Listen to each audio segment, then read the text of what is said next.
Very often I meet my school friends at parties and at functions and things like that, and I'd like to say that they are a little jealous of me, not because I'm an actor, but simply for the plain and simple reason is that they feel that I get to act and work with the prettiest women in the country. And they all sneak up to me and say, hi, how are you doing? You know, school's great and whatnot, but how's Priyanka Chopra? Is she really hot in real life? And what about that Deepika? She's too hot, yeah, she's damn hot. And then Karina's okay, but she's good, she's good. You know, there's a catch over here. There's no need for them to be jealous. I only play their father. Guys, let me tell you, there's a little secret here. That Daddy gets the tightest hug, guys. Yeah, baby. Yeah, I tell you, it's such a confused feeling. Oh boy. In any case, I always tell them the heroes today are not up to much. They don't even touch the bloomin' heroines anymore. Like Shah Rukh Khan, for example, what does he do? I mean, hug the girl, man. Go ahead, hug the girl. He breaks her heart. She comes running to me, gives me a tight hug and says, Daddy! Feels good. Confused, but feels good.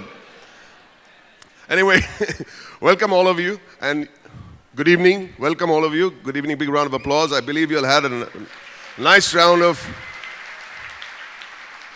drinks outside, and I dare say it couldn't be anything but Blender's Pride or Blender's Pride Reserved. And you all must be wondering how I landed this job of being the fashion blender for tonight. How? Honestly, I have no clue myself. Truly. And then they came and met me, Blender's Fashion Tour. The folks came across, the good folks from there came and said, you know, we'd like you to be the fashion, the style blender for this leg, couple of legs, 3 legs actually. And I said, are you sure? They said, yeah. And I said, why? Because we want to break convention. Fashion doesn't necessarily have to mean someone who wears labels and has a fashion designer. Everyone here has the right to be fashionable. Not those tall, pretty girls who will be walking up and down for the next 45 minutes for you. Not those hunks, 25 years old with 6 packs. It's not their domain. It's not exclusive to them. It's exclusive to no one. All of us have a right to have style. And where does style come from? I realize it comes from living a life. Living a life, ups, downs, experiences. You know, my first fashion statement, I was 18 years old.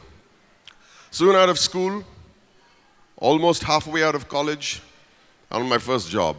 For 2 years, my fashion statement was wearing a bow tie. And you know why? Because I was a waiter. And I'm proud of it. I was a waiter for 2 years at the Taj Mahal Hotel, and I took great pride in wearing that bow. And everybody used to wear, you know, the first birthday party boys have, and their mama sticks one bow like that, a ready-made one, or they put it with Velcro. In those days, there was no Velcro, there was to be a button.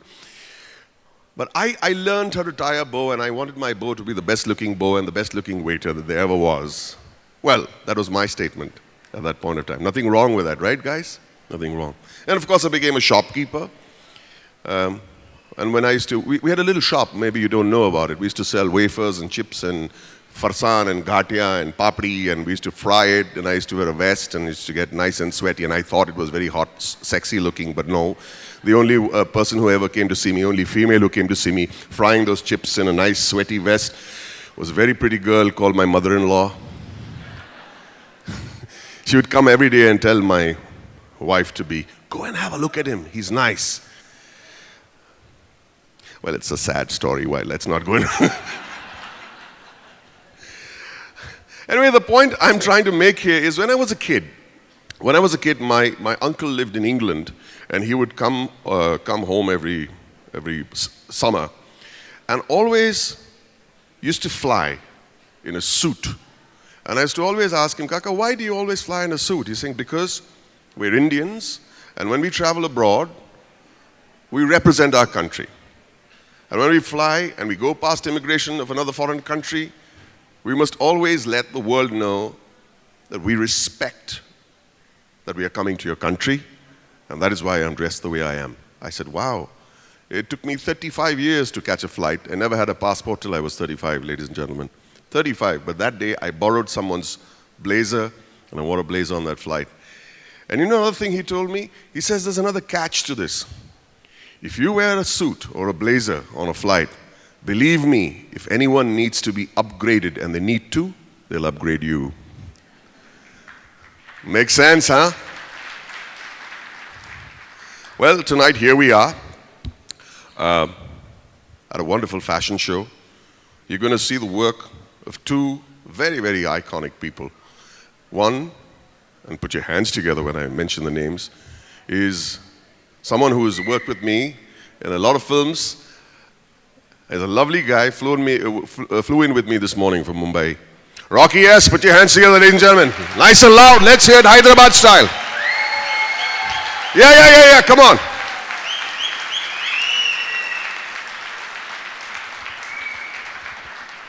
And next, a very pretty young girl. Very pretty, very lovely, very sweet speaking voice. In fact, she looks so young, she may have started designing when she was 3 years old, because she's been in the business for, say, let's not calculate ages, it's not a good omen. But she's so young and so beautiful. Put your hands together for Nita Lulla.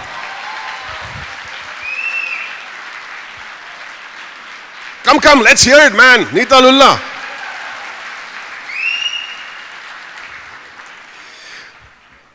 Before I go, I'll say a couple of things. I'm supposed to talk and make sense and sound like an intelligent guy. I hope I'm doing a good job so far. But what I need to say is, fashion, once again, style is not the prerogative of just these beautiful people, but it is only about a life that is lived, and it's about refinement.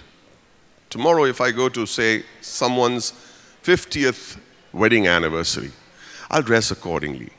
If I go to someone's, I shouldn't use the word. Okay, if I go to a party of a 25-year-old boy, I'll dress accordingly.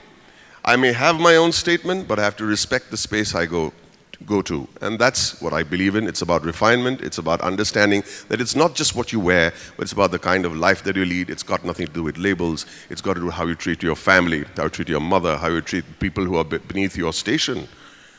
And all that is from the inside. And what should come on the outside is the truth.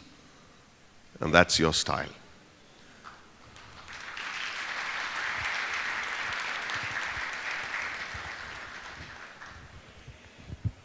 Ladies and gentlemen, before I go, this is something very important that I have to say.